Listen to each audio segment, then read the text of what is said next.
Good morning. पिछले video में हम लोगों ने देखा था भारत में अंग्रेजी शासन की स्थापना। उसके बारे में हम लोगों ने जाना कि अंग्रेज कैसे भारत में उन्होंने कैसे धीरे धीरे व्यापार करने के लिए आए और कैसे धीरे धीरे उन्होंने पूरे भारत में अपना साम्राज्य स्थापित किया, अपना उपनिवेश कायम किया और उन्होंने पूरे भारत पर राज्य करना शुरू कर दिया। यहाँ के आर्थिक, सामाजिक, राजनीतिक सारे चीजों पर उनका अधिकार हो गया, सारे क्षेत्र में उनका अधिकार हो गए। यहाँ की अर्थव्यवस्था, यहाँ की व्यवस्था, सभी चीजों पर उनका अधिकार हो गया। इसके आगे आप लोगों का तीसरा अध्याय है आज का ग्रामीण जीवन और समाज। ग्रामीण जीवन और समाज। बच्चों, ग्रामीण जीवन तो हम देखते हैं आजादी के समय या आजादी के और पहले, बहुत पहले हम जानते हैं आज भी भारत की सबसे अधिक जनसंख्या गांव में निवास करती है। लेकिन उस समय भी, अभी तो छोटे छोटे बड़े बड़े शहरों का बहुत विकास हो चुका है, लेकिन ये भी छोटे छोटे शहर आपको उस समय गांव के रूप में ही विकसित थे, गांव ही कहलाते थे। तो धीरे धीरे इनका विकास होते थे, छोटे शहरों या बड़े शहरों के रूप में आपको विकसित हो गए। लेकिन उस समय आजादी के समय, उससे पहले जब राजाओं का छोटा छोटा राज्य हुआ करता था, उस समय सबसे अधिक लोग गांव में निवास करते थे। अपने गांव में वो लोग अपने खेती करके कृषि पर उनका पूर्णतः निर्भर थे। वो कृषि से आजीविका वो चलाते थे। गांव में लोग मिलजुल कर आपस में रहते थे। छोटे छोटे जो जमींदार थे वो भी आपको गांव में रहते थे, जिनको राजा के द्वारा बहुत सारी जमीनें प्राप्त थी और जिस पर कृषि करके वो अपना काम चलाते थे। या आपको राजा के समय में वो लोग राज्य में भी उनको काम करने के लिए एवं जो उसके कृषि के लिए जमीन मिलता था और वो राज्य में भी अपना सैनिक के पद पर या और भी कोई काम हो, उस तरह के काम वो करते थे। वहां पर वो अपना खेती के लिए जमीन मिलता था उनको, वो लोग खेती करते थे और खेती से जो भी फायदा होता था उसके एवज में वो लोग लगान देते थे, यानी टैक्स। यानी लगान क्या होता है? लगान का मतलब है कृषि से जो उपज हुआ उसका अपने राजा को टैक्स देना, उसको हम लगान कहते हैं। वो लगान देते थे। गांव में लोग अपने गांव की रक्षा के लिए वो तैयार रहते थे। आपस में सभी लोग मिलजुल कर रहते थे। गांव के लोग ज्यादातर चीजों का अपना उत्पादन जो है या आवश्यकताओं की ज्यादातर चीजों का उत्पादन वो अपने स्वयं करते थे, जैसे छटाई बिनना, घरों के लिए सूत काटना, इस तरह की तमाम चीजें जो है वो अपने गांव में वो लोग करते थे और अपने गांव को वो लोग संभाल के रखते थे। राजा के द्वारा उनको जमीनें मिलती थी जिसमें कृषि करते थे। उनका आपको लगान दे के जो भी होता था वो अपने साल भर खाने के लिए उनको कृषि के लिए उनको अनाज मिल जाता था। उसके एवज में वो लोग काम करने के लिए राज्य दरबार में मिलता था। लेकिन छोटे मोटे झगड़ों का समाधान भी उन लोग आपस में कर लेते थे। क्योंकि गांव में आज भी देखते होंगे हम लोग, मुखिया होता है, सरपंच होता है। उस समय गांव में भी छोटे छोटे सरपंच होते थे जो अगर कोई समस्या गांव में आई तो लोग आपस में मिलजुल कर उसका फैसला करते थे। आज भी गांव में देखिए, गांव का वातावरण जो है वो शुद्ध है, साफ है, स्वच्छ है। गांव की स्थिति आज भी वातावरण के मामले में शहरों के मुकाबले बहुत है। शहरों में आजकल बहुत ही कचरा हो चुका है, बहुत ही वहाँ दूषित हो चुकी है वहाँ की हवा। तो गांव जो होता था वो गांव आज भी या उस समय भी काफी स्वच्छ होते थे। वातावरण वहाँ का काफी स्वच्छ होता था। लोग गांव में आपस में मिलजुल के रहते थे, एक दूसरे का सहयोग करने की उनमें काफी संभावना थी। लेकिन धीरे धीरे गांव के लोग मिलजुल कर सहयोग करते थे। तो इसको देखकर जब अंग्रेजों ने पूरे भारत पर अपना उपनिवेश कायम किया, जब पूरे भारत पर उन्होंने अपना साम्राज्य कायम किया, तो उन्होंने देखा कि गांव में कृषि के लिए भी बहुत उपयोगी साधन है। सबसे अधिक आपको श्रमिक है और किसानों द्वारा चूंकि राजा को लगान मिलता था तो लगान भी अंग्रेजों के पास आता था। तो धीरे धीरे अंग्रेजों ने सोचा कि क्यों ना हम ऐसे ऐसे नियम बनाए जाए, ऐसे ऐसे कानून बनाए जाए जो धीरे धीरे हमारे शासन को बढ़ाते चले धीरे धीरे हमारी शासन की बागडोर जो है वो मजबूत होती जाए और हम अधिक से अधिक दिनों तक अधिक से अधिक शासन कर पाए। तो उन्होंने अपने छोटे छोटे जो जमींदार थे, जो गांवों में रहते थे, उन जमींदारों के द्वारा या उनके जो छोटे छोटे सिपाही थे, उनके द्वारा उन्होंने अपने किसानों को, गांव में रहने वाले किसानों को, लोगों को उन्होंने लगान वसूलने के लिए दिया। और लगान का जो पहले टैक्स राजा को मिलता था, उससे दोगुने लगान वो टैक्स करने लगे, दोगुने लगान वसूल करने लगे, ताकि उनको लगता था कि किसान जब खेती करना बंद कर देगा, जब टैक्स के रूप में सबसे अधिक हमको मिल जाएगा, तो उसको जब जरूरत पड़ेगी तो वो मेरे पास आएगा, और जब मेरे पास आएगा तो उससे हम मनचाहा अपना काम करवा सकते हैं। इस स्थिति में उन्होंने ये काम शुरू किया। ऐसे कानून बनाए अपने छोटे और जमींदारों को,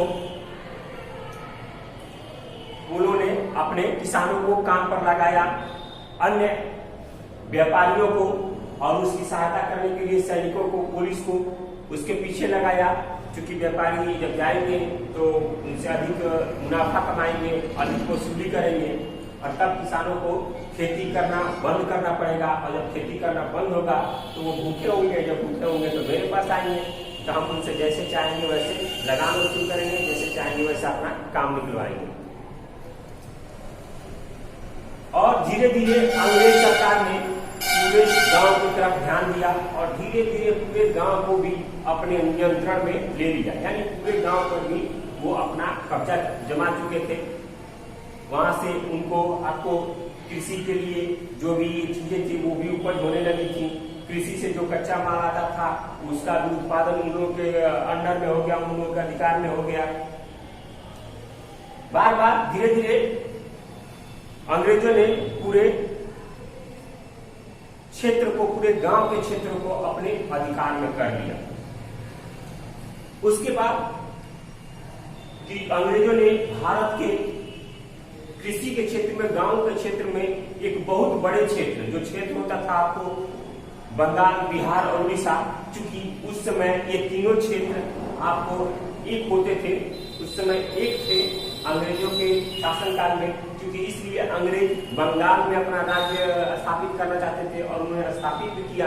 क्योंकि बंगाल में रहकर, चूंकि बंगाल, बिहार और उड़ीसा तीनों ये एक ही राज्य में हुआ करते थे, तो उन्होंने एक ही राज्य को स्थापना, अपने एक राज्य का शासन करके तीनों बहुत बड़े क्षेत्र को वो लोग अपना देख रेख कर सकते थे। तो उन्होंने बंगाल का अपना अधिकार जमाया और एक बहुत बड़ा क्षेत्र जो बंगाल, बिहार और उड़ीसा, ये तीनों का क्षेत्र था, उन पर उन्होंने अपना अधिकार कर लिया। और धीरे धीरे यहाँ पर उनको अपना राज्य स्थापित करने के साथ ही जो उनको अपने देशों से सोने चांदी लाने पड़ते थे व्यापार करने के लिए, यहाँ से सामान ले जाने के लिए अपने देश में, अपने देश से उनको सोना चांदी लाना पड़ता था। उसकी समस्या उनकी खत्म हो गई। क्योंकि यहाँ पे उनको यदि कोई चीज मिलने लगा, सोना चांदी मिलने लगा, अधिकार हो गया, कोई टैक्स मांगने वाला नहीं था, उनका अधिकार हो गया, जिस तरह चाहते थे उपज करते थे और कच्चा माल या जो भी है यहाँ से माल बनवा कर किसानों का चूंकि अधिकार हो चुका था, उनका सामान बनवाकर अपने देश में बिना टैक्स, बिना कर, बिना किसी पैसे के वो लोग अपने देश में ले आते थे और ज्यादा से ज्यादा मुनाफा वो लोग अपने मुनाफा कमाते थे। लेकिन भारत में उनके सामने कई तरह के खर्च भी सामने आए, जैसे मशीनों का खर्च, नए नए औजारों का खर्च। इसके लिए भी धन की उनको आवश्यकता थी। इन खर्चों को पूरा करने के लिए उनको और ज्यादा पैसों की जरूरत थी। तो इन्होंने क्या किया, इस बहुत बड़े क्षेत्र पर उन्होंने लगान वसूलना शुरू किया। लगान वसूलना शुरू किया। वो जानते थे कि लगान जितना होगा उसके लिए हमको बहुत ही अधिक मुनाफा मिलेगा और उससे बहुत हम अधिक अपना औजार या जो भी है दूसरे सामान वो खरीद सकते हैं। इसके साथ ही अंग्रेजों का भारत ही नहीं बल्कि और भी कई देशों में उनका साम्राज्य स्थापित था, जिन देशों में बहुत अधिक सामानों की जरूरत पड़ती थी, बहुत सारी चीजों की जरूरत पड़ती थी। जो सामान यहाँ पर उपलब्ध थे उसके लिए भी जो लोग इन्होंने यहाँ से सामान ले आकर अन्य देशों में जो दूसरे साम्राज्य स्थापित है दूसरे देशों पर, उन देशों में भी वो लोग खर्च करते थे। उन देशों में भी वो लोग उसका उपयोग करते थे। तो इसके लिए आपको बहुत बड़े मुनाफा की जरूरत थी, बहुत बड़े सामान की जरूरत थी, जो बंगाल और उड़ीसा और बिहार के क्षेत्र से उनको मिल जाता था। क्योंकि यहाँ ने बहुत अधिक उन्होंने यहाँ पे मुनाफा वसूलना किया, बहुत अधिक उन्होंने लगान वसूलना किया, ताकि ज्यादा से ज्यादा हो सके हम विश्व के अन्य देशों में जो हमारा अधिकार क्षेत्र है उसमें हम खर्च कर सके, इंग्लैंड में अपना खर्च कर सके। तो उन्होंने ऐसी व्यवस्था बनाए रखी। उसके बाद वो छोटे छोटे जमींदारों के रूप में उन्होंने विकसित किया, और छोटे छोटे जमींदारों को उन्होंने हर क्षेत्र में कर वसूलने के लिए, लगान वसूलने के लिए लगा रखा था, सिपाहियों को लगा रखा था। अगर कोई लगान नहीं देता था तो उसके साथ वो बहुत ही गलत व्यवहार करते थे, बहुत दुर्व्यवहार करते थे, शोषण बहुत अधिक करते थे। तो इस तरह उन्होंने धीरे धीरे किसानों को भी, यानी पूरे भारत को भी उन्होंने अपने अधिकार क्षेत्र में ले लिया। इसके बाद उन्होंने कर वसूलने के लिए बोली लगाना शुरू किया, नीलामी करना शुरू किया। यानी छोटे छोटे जो जमींदार थे वो खड़े रहते थे और उनके साथ ये लोग बोली लगाते थे कि इस क्षेत्र का लगान कौन वसूलेगा, इतना रुपया। तो जो जमींदार उसमें वो रुपया उनको देता था, उनको उसके बदले उस क्षेत्र का लगान वसूलने के लिए अधिकार दे दिया जाता था। तो जब वो अधिक पैसा इनको देता था नीलामी के रूप में, तो वो जमींदार जो था वो उससे अधिक मुनाफा कमाना चाहता था। जब वो उससे अधिक मुनाफा कमाना चाहता था तो वो किसानों का बहुत ही शोषण करता था, किसानों का बहुत ही सामानों का लगान वसूलता था, वो ज्यादा टैक्स लगाता था, बहुत ही अधिक उसमें उन लोग मुनाफा होता था जो छोटे छोटे जमींदार थे। लेकिन ये व्यवस्था बहुत दिन तक चली नहीं। क्यों नहीं चली? क्योंकि जो जमींदार थे वो ज्यादा से ज्यादा जो मुनाफा था वो कमाने लगे, जो ठेकेदार थे वो ज्यादा से ज्यादा मुनाफा कमाने लगे, अधिक से अधिक मुनाफा कमाने लगे। और अंग्रेजों को ये ध्यान में आया कि ये सबसे ज्यादा वसूल उनका ही हो रहा है, हमसे ज्यादा वसूल करते हैं। तो ये उन्होंने बहुत ही उनको हानि हुई और इससे किसानों को बहुत हानि हो रही थी।